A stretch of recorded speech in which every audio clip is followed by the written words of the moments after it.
Welcome to Down to Earth, but Heavenly Minded podcast. Hosted by Irving Risch. The Kings of Judah and Israel. By Christopher Knapp. The Kings of Israel. Elah, an oak. 1 Kings 16 verses 8 to 14. Behold, the righteous shall be recompensed in the earth, much more the wicked and the sinner. Proverbs 11 verse 31.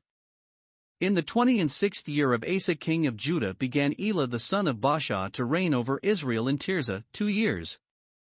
And his servant Zimri, captain of half his chariots, conspired against him, as he was in Tirzah, drinking himself drunk in the house of Arza, steward of his house in Tirzah.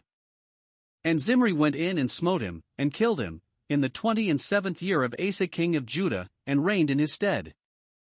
Of the house of Jeroboam God had said, I will take away the remnant of the house of Jeroboam as a man taketh away dung, till it all be gone. So would it be with Baasha, who had removed the remnant of Jeroboam's house by murder.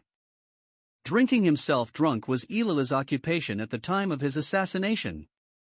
Dissipation does not appear to have been the special sin of the kings of Israel and Judah generally, nor has it ever been characteristic of the Jewish race, as was the case with so many of their Gentile neighbors. Witness Ben-Hadad with his 32 Confederate kings drinking himself drunk in the pavilions, 1 Kings 20 verse 16.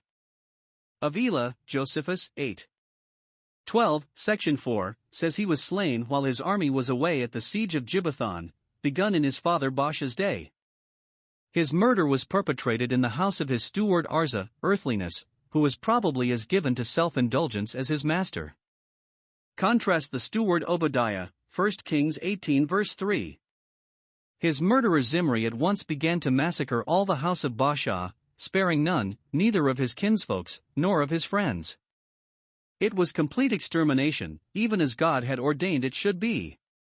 Thus did Zimri destroy all the house of Baasha, according to the word of the Lord, which he spake against Baasha by Jehu the prophet, for all the sins of Baasha, and the sins of Elah his son, by which they made Israel to sin, in provoking the Lord God of Israel to anger with their vanities, idolatries. Thus the house of Baasha, like that of Jeroboam before him, became extinct, the greatest calamity, to Jewish minds, that could overtake a man. In less than 50 years the first 2 dynasties of Israel's kings had come to an end, and every member of their families been exterminated. God meant to make their doom an example to those who should thereafter live ungodly. They stand as beacons in these records, to warn all rulers and subjects off the rocks on which they struck to their everlasting ruin. Who is wise, and he shall understand these things? Prudent, and he shall know them? For the ways of the Lord are right, and the just shall walk in them, but the transgressors shall fall therein. Hosea 14 verse 9. The usual formula ends the record of Elah's worthless life, 1 Kings 16 verse 14.